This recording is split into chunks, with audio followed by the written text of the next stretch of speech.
The most overrated meat you've never tried is Japanese Wagyu. During my several years of watching cooking YouTube, time and time again, I've noticed a certain obsession over Japanese A5 Wagyu. If you're not aware, it's basically a cow that's been selectively bred for several years now to create the perfect beef. A5 is the highest grade, and the lower grades are just going down the numbers, so A4 and A3. Now, the first reason why I call Wagyu overrated has to do with the beef itself. What I mean by that is that if we just look at the beef, it's clear that there's a ton of fat in it. While this is usually highlighted as a selling point of Wagyu, it's actually, in my opinion, one of its major issues.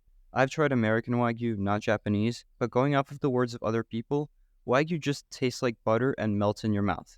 Although this may sound desirable, it kind of takes away from what a steak is meant to be. When I eat steak, I want to taste beef, not just a bunch of pure fat.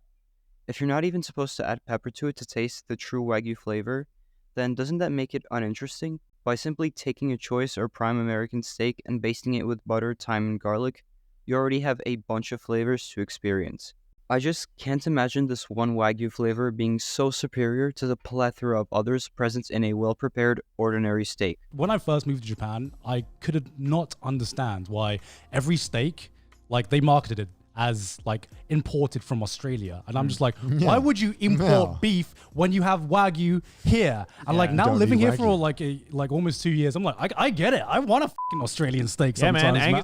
Moreover, you start to lose appreciation for Wagyu because it simply veers too far off the path of what is considered steak. I also have to mention the price because it's the most obvious thing. Wagyu is cheaper in Japan, but in the US, it's crazy how much you have to pay. It's not like I think the price doesn't match the work put in. I just think that there are better options for the same price. By the way, the human body doesn't really gel too well with the extreme amount of fat in Wagyu either. So you should really only be eating small pieces. And you won't get full from that, and unless you have a lot of money, you probably will feel ripped off. And while I don't think Wagyu in and of itself isn't worth trying once, I think the fact that the cooking channels have overhyped this one beef is ridiculous. Which brings me to the biggest issue. Although Wagyu has been a thing for a while, there's been a recent spike in its popularity. And honestly, I think that YouTube and TikTok are responsible for a hefty chunk of that spike.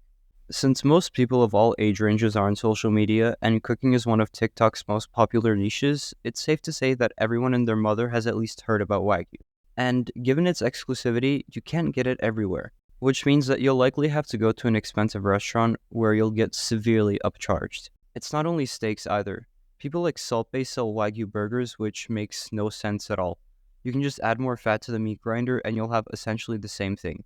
Anyways, the solution is to properly educate yourself on Wagyu and get really good at cooking normal steaks. That way, if you do want to try Wagyu, get it raw for cheaper than a restaurant and create your own opinion. Like and subscribe. See ya.